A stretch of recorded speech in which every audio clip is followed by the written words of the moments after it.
দক্ষিণবঙ্গে এখনো সেভাবে বৃষ্টি শুরু হয়নি, তার মধ্যেই মুর্শিদাবাদের ছবিটা দেখুন। বাঁশের সাঁকো জলের তলায়, নদীর জল আর সেই জলের তলায় বাঁশের সাঁকো। বৃষ্টিতে মুর্শিদাবাদে ডুবে গেল সাঁকো, ডুবলো ভৈরব নদীর উপর বাঁশের সাঁকো। আর সাঁকো ডুবে যাওয়ায় বন্ধ ফেরি চলাচল।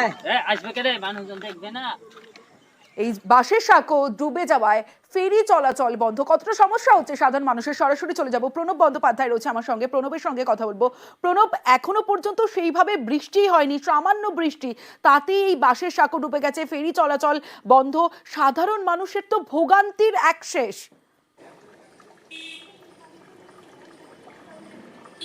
একদম তাই। দেখো, ডোমকল থেকে যারা হরিহরপাড়ার দিকে আসে বা হরিহরপাড়া থেকে যারা তোমার ডোমকলের দিকে যায়, সহজ রাস্তা হচ্ছে এই যে ভগীরথপুরের ওপর ভৈরব নদীর ওপর যে ফেরিঘাট, সেই ফেরিঘাটের ওপর দিয়ে কিন্তু যাতায়াত করে এবং এই বাসের শাখাটাকেই ব্যবহার করে। কিন্তু যেহেতু কয়েকদিন ধরে তোমার বৃষ্টিপাত হয়েছে এবং পদ্মা নদীর এই শাখা নদী হচ্ছে তোমার ভৈরব নদী, এবং এতে জল বাড়ার ফলে যে বাসের ব্রিজ শাখো সেটা কিন্তু ডুবে গিয়েছে এবং তার ফলে কিন্তু সমস্যায় পড়েছেন মানে 8 থেকে 10টা গ্রামের লোক শুধু নয়, যে সমস্ত মানুষজন যারা শর্টকাটের রাস্তাটা ব্যবহার করেন, হরিহরপাড়া থেকে কেউ ডোমকল বা জলঙ্গির দিকে যান, তারা কিন্তু সমস্যায় পড়েছেন।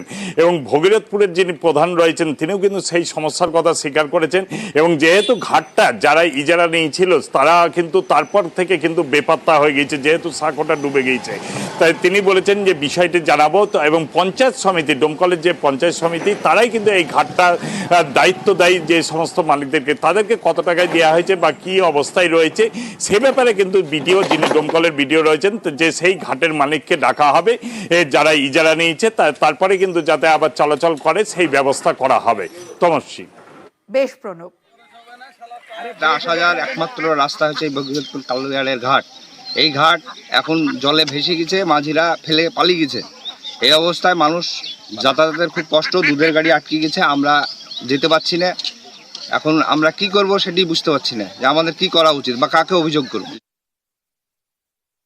পরিস্থিতিতে এসে যা দেখছি তাতে তো পারাপারের অবস্থা খুব শোচনীয়। ভিডিওকে জানিয়েছি সকালবেলা যে মাঝিরা হলে পরিষেবাটা ঠিকঠাক থাকে, এরা মাঝি নয়, এরা একটা সাধারণ মানুষ লিজ দিয়েছে নিয়ে কারবারটা করছে। এখন সেটা পঞ্চায়েত সমিতির দায়, এটা পঞ্চায়েত সমিতি কাকে দিয়েছে না দিয়েছে প্রচন্ড ভোগান্তি হবে, কারণ এপারের লোকের ওপারে ব্যবসা আছে, ওপারের লোকের এপারে ব্যবসা আছে, তারা এই ঘাট দিয়ে প্রতিনিয়ত যাতায়াত করে, কয়েক হাজার লোক এপার থেকে ওপার, ওপার থেকে এপার যাতায়াত করে, কাজে সমস্যা তো একটা হবেই।